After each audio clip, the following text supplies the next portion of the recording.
کر دیتے ہیں. یہ دو عقیدے ہیں، یہ آج دنیا کے سارے مسالک میں بغیر کسی استثناء کے ہر ایک کا عقیدہ ہے، چاہے وہ دیوبندی ہو، چاہے بریلوی ہو، چاہے اہل حدیث ہو، چاہے حنبلی ہو، چاہے مالکی ہو، چاہے شافعی ہو، چاہے سعودی ہو، سب کے عقیدے یہ ہے. اور قرآن دونوں عقیدوں کو پروشت کہتا ہے. سارے ان کے فتووں سے، ان کی کتابوں کے فتووں سے میں نے کہا کہ دیکھو اللہ نے تم کو پیدا کیا اور مجھے بھی. اس نے تم سے ایک بات مانگی کہ فلا تجعلوا للہ اندادا وانتم تعلمون، دیکھنا شرک نہ کرنا، یہ اللہ کے لیے گالی ہے. اور تم صرف شرک نہیں کرتے، بس کس شان کے ساتھ اپنے شرک کی اس رودات کو ساری دنیا میں فخر کے ساتھ عام کر رہے ہو. تو بتائیے کم از کم یہ ہونا چاہیے سب کے اوپر میں نے الزام لگایا تم کافر ہو، تم مشرک ہو، اور اس وجہ سے تو کوئی جواب پہ آتا، کوئی میدان میں تو آتا کہ تم نے یہ جو الزام لگایا ہے، یہ ہمارا فتویٰ جو ہے اور ہمارا عقیدہ ہے، یہ شرک نہیں ہے، یہ کفر نہیں ہے، تم پہ ایمان نہیں کرتے. کم از کم اتنی بات تو ہونا چاہیے. سارے خاموش سوائے گالیوں کے اور فتوے بھی. کل بھی الجہاد الجہاد اس میں کہا کہ سارے یہ علماء جو جنہیں علماء کہ یہاں اس علاقے میں جہاں میں مارا گیا ہے، انہوں نے متفقاً یہ فیصلہ دیا ہے کہ ڈاکٹر عثمانی کا قتل واجب ہے. الجہاد کل کا ہے پرسوں نہیں، الجہاد جو نکلا ہے وہ نکلتا ہے پشاور سے.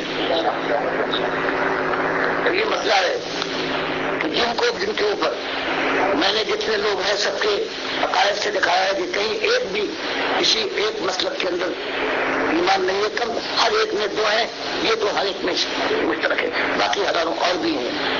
تو یہ ہے کوئی آ کر آج بھی ہمیشہ کے لیے چیلنج ہے، یا تو کہہ دو یہ ہمارا عقیدہ نہیں ہے، یا کہہ دو یہ صحیح ہے. تو یہ اصلی مسئلہ ایمان کا. اور اللہ نے یہ کہا ہے کہ وَمَن لَّمْ يَحْكُم بِمَا أَنزَلَ اللَّهُ فَأُولَٰئِكَ هُمُ الْكَافِرُونَ. کہ اللہ کے کفر کے فتوے سے بچنے کے لیے جو فرماتا ہے کہ دنیا میں اگر عقیدے اور ایمان اور دین کی بات ہو، اور جب فیصلہ اگر کوئی شخص جو اپنے کو عالم کہتا ہے اگر وہ فیصلہ اللہ کی کتاب کے مطابق نہیں کرتا تو ویسے 1 2 10 نہیں، 1000 ہوں، سارے کے سارے کافر ہیں. تو جب اگر ان کو کافر نہ کہوں تو اللہ مجھ کو کافر کرے.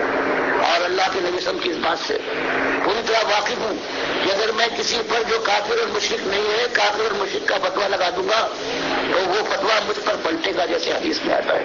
اور میں پناہ مانگتا ہوں خود مبتلا ہونے سے.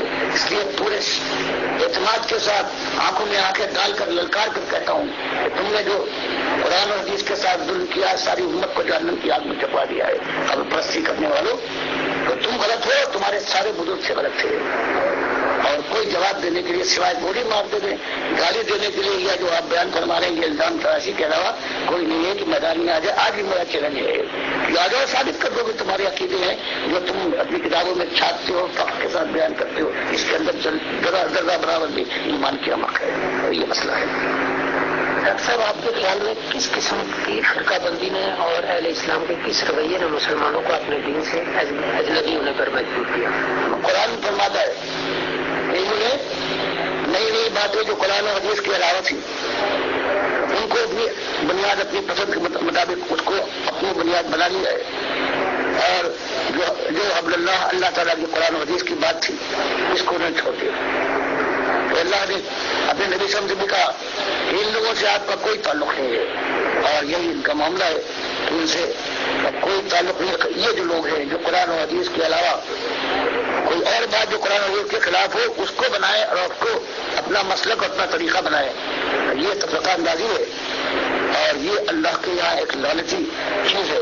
باقی اگر دنیا جا رہی ہے ایک راستے کے اوپر بھٹکی ہوئی اور وہ توحید اور سنت کی دعوت دی جائے تو یہی حق ہے. یہ صحیح معنوں میں فرقہ نہیں بلکہ یہ حق کی ایک جماعت ہے. اس کے لیے اللہ کے نبی صلی اللہ علیہ وسلم نے فرمایا ہے کہ اللہ کی مہربانی سے ایک گروہ چھوٹا ہو یا بڑا ہو وہ قائم رہے گا قیامت تک.